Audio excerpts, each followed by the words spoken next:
नमस्कार, जय हिंद, वंदे मातरम। दोस्तों, आप सभी का स्वागत है teachers world exam study platform में। This is DC Patel from teachers world. आप सभी स्वस्थ होंगे और आपके माता पिता भी स्वस्थ होंगे। बात करें क्वेश्चंस की, तो आपको 20 क्वेश्चंस हिंदी पेडागोजी के अंत तक देखने हैं। पहले क्वेश्चन से आपको उपचारात्मक और निदानात्मक का व्याख्या मिलेगी। और सबसे पहले आपको काम करना है, teachers world exam study platform को सब्सक्राइब करना है ताकि आपको वीडियो समय पर प्राप्त हो सकें। तो हम देखते हैं वीडियो का पहला क्वेश्चन। उपचारात्मक शिक्षण की प्रक्रिया कब तक चलती रहनी चाहिए? आपको सबसे पहले बता दें, उपचारात्मक उपचारात्मक और निदानात्मक दोनों ही आपको समझने हैं। तो सबसे पहले हम बालक का क्या करते हैं? निदान करते हैं। निदान का जब हमें पता चल जाता है तो हम उसका उपचार करते हैं। किसी भी बच्चे की अगर हमें किसी भी कमी को देखना है तो निदान कहलाता है। और निदान जब हम उस कमी को पहचान लेते हैं तो हम उसको दूर करेंगे तो वो उपचार हो जाता है। आप उपचारात्मक और निदानात्मक समझ गए होंगे। देखते हैं वीडियो के क्वेश्चंस के आंसर। तो पहला, जब तक छात्रों का पिछड़ापन दूर ना हो जाए। उपचारात्मक का यही काम है कि जब तक दूर ना हो जाए। और निदानात्मक का है उस चीज का पता लगाना कि बच्चा गणित विषय में है कमजोर, या अंग्रेजी में है, या उससे क्या नहीं बन रहा है, तो उसको हम समझते हैं निदानात्मक से, और उपचारात्मक से उसका निदान करते हैं, उपचार करते हैं। तो हम देखते हैं इसका आंसर सही हो जाएगा। आपका पहला आंसर सही हो जाएगा। बढ़ते हैं हम नेक्स्ट क्वेश्चन की तरफ। देखते हैं आपकी स्क्रीन पे दूसरा क्वेश्चन। हिंदी शिक्षण दुर्बल एवं मंद बुद्धि छात्रों के लिए कौन सी विधि उपयुक्त है? तो आप सभी को दुर्बल और मंद बुद्धि से क्वेश्चन देखना है। पहला, प्रश्नोत्तर विधि, लेख विधि, पुस्तक विधि, समस्या विधि। तो जब भी ऐसे क्वेश्चन पूछे जाएं दुर्बल या मंद बुद्धि छात्रों को हमें कैसे पढ़ाना चाहिए, तो वो है आपका लेख विधि। लेख विधि आपका दूसरा ऑप्शन बिल्कुल सही हो जाएगा। हम उनको लिखकर, जैसे कि कोई चित्रकला में निपुण है या कोई किसी काम में निपुण है, अगर उसका पढ़ाई में मन नहीं लग रहा है तो हम उसे उस काम में लगाएंगे।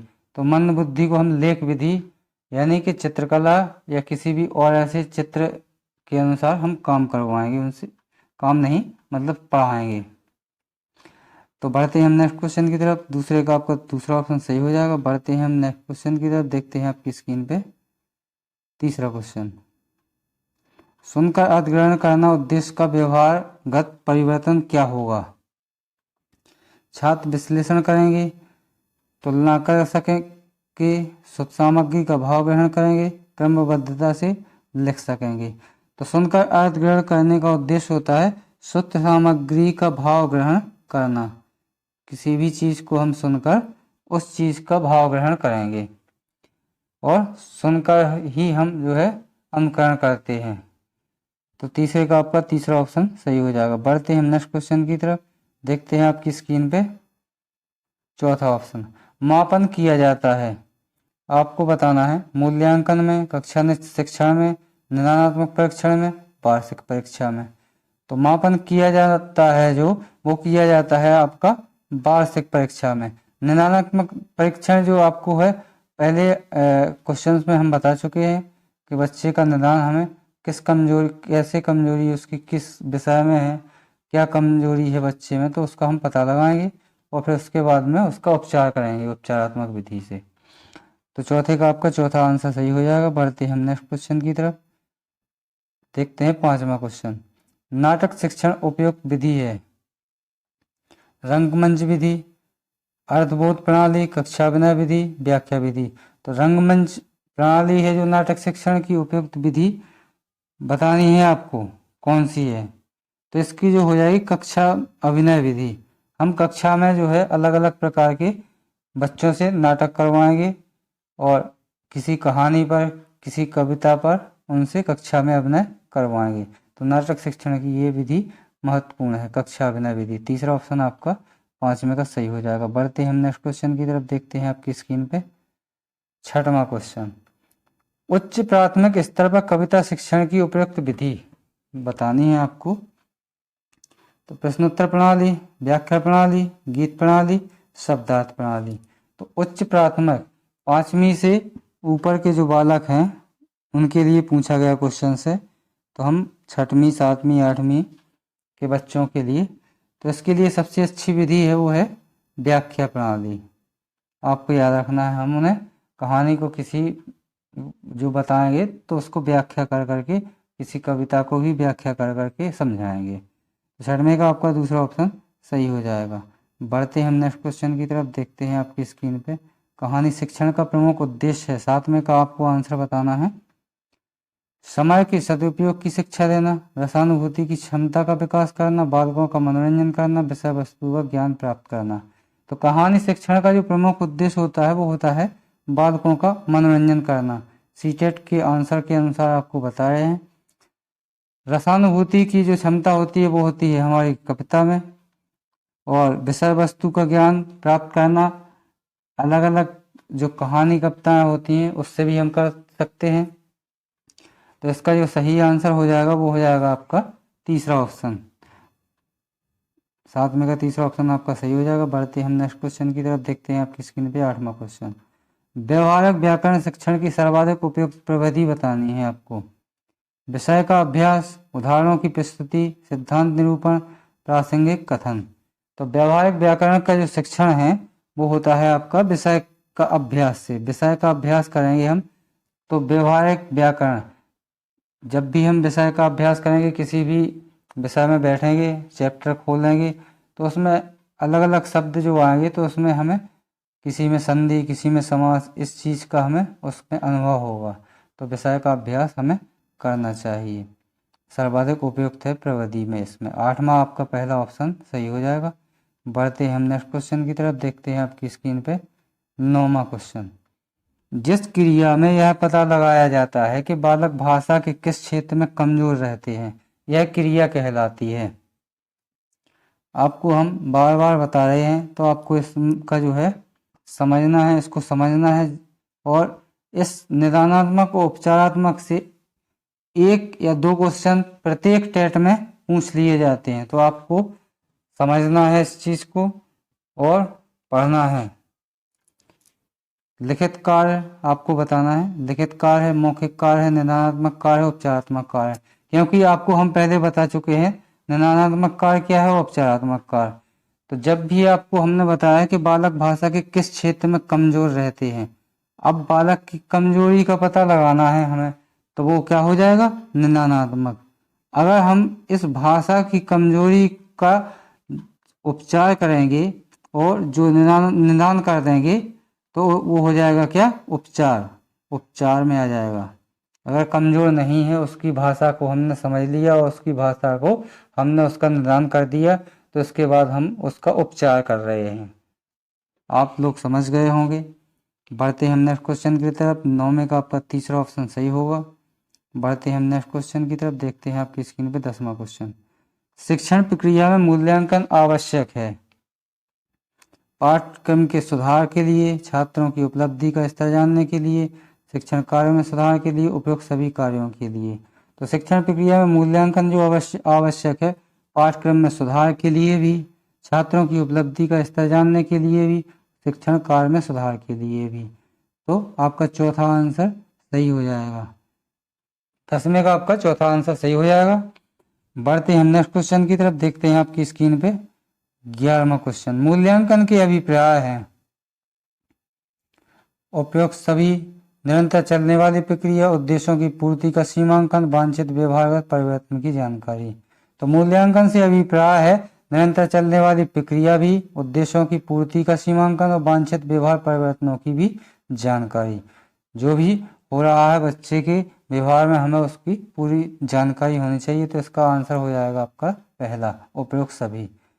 11वें का आपका सभी ऑप्शन, पहला ऑप्शन सही हो जाएगा। बढ़ते हैं हम नेक्स्ट क्वेश्चन की तरफ, देखते हैं आपकी स्क्रीन पे 12वां क्वेश्चन। हिंदी शिक्षक में कौन सी विशिष्ट गुण की अपेक्षा की जाती है, आप सभी को बताना है। वेशभूषा, कुशल अभिव्यक्ति की, चित्रकारी की, अधिक बोलने की। तो हिंदी शिक्षक में जो विशिष्ट गुण की अपेक्षा की जाती है वो होती है कुशल अभिव्यक्ति की। वो कैसा अभिव्यक्त कर रहा है, कैसा पढ़ा रहा है, उसको हमें समझना है। जैसे हम आप लोगों को हिंदी पढ़ा रहे हैं तो कैसा लग रहा है बेटियों, आपको कमेंट करके जो है जरूर बताना है। जैसा भी आपको लग रहा है, आपको नए नए प्रश्न और पुराने प्रश्न जरूर मिलेंगे देखने को, और वही प्रश्न पढ़ाए जाएंगे जो टेट परीक्षा में ज्यों के त्यों पूछ लिए जाते हैं। तो टीचर वर्ल्ड एग्जाम स्टडी को आपको सब्सक्राइब करना है ताकि आपको समय पर वीडियो प्राप्त हो सके। देखते हैं हम नेक्स्ट क्वेश्चन, 13वां क्वेश्चन आपकी स्क्रीन पे। पाठ योजना में निहित प्रस्तावना सोपान किस शिक्षण सूत्र पर आधारित है?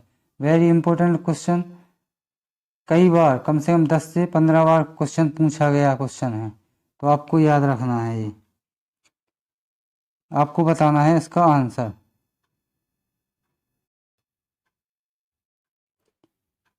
पहला ऑप्शन है शिक्षक में स्थूल की ओर, सूक्ष्म से स्थूल की ओर, ज्ञात से अज्ञात की ओर, सामान्य से विशिष्ट की ओर, सरल से जटिल की ओर। तो पाठ योजना में निहित प्रस्तावना सोपान है वो है आपका ज्ञात से अज्ञात की ओर। वेरी इंपॉर्टेंट क्वेश्चन है, आप सभी को याद करना है। बढ़ते हैं हम नेक्स्ट क्वेश्चन की तरफ। देखते हैं आपकी स्क्रीन पे 14वां क्वेश्चन। प्राथमिक पाठशाला में भाषा पढ़ाई जाती है क्योंकि बालक विद्वान बन सकें, बालक जीवन यापन कर सकें, बालक अन्य विषय में निपुण हो सकें, बालक भाषा में निपुण हो सकें। तो जो भी प्राथमिक पाठशाला में भाषा पढ़ाई जाती है, मातृभाषा में पढ़ाई जाती है, वो इसलिए पढ़ाई जाती है कि बालक जो है भाषा में, अपनी भाषा में निपुण हो सकें, बात कर सकें किसी से भी। तो 14वें का आपका चौथा आंसर सही हो जाएगा। बढ़ते हैं हम नेक्स्ट क्वेश्चन की तरफ। देखते हैं आपकी स्क्रीन पे 15वां क्वेश्चन। मानक भाषा के लिए आवश्यक शर्त है, आपको बताना है। व्याकरण सम्मत होना, बृहत समाज द्वारा उपयोग करना, उपयोग सभी, शिक्षित वर्ग की प्रिय भाषा होना।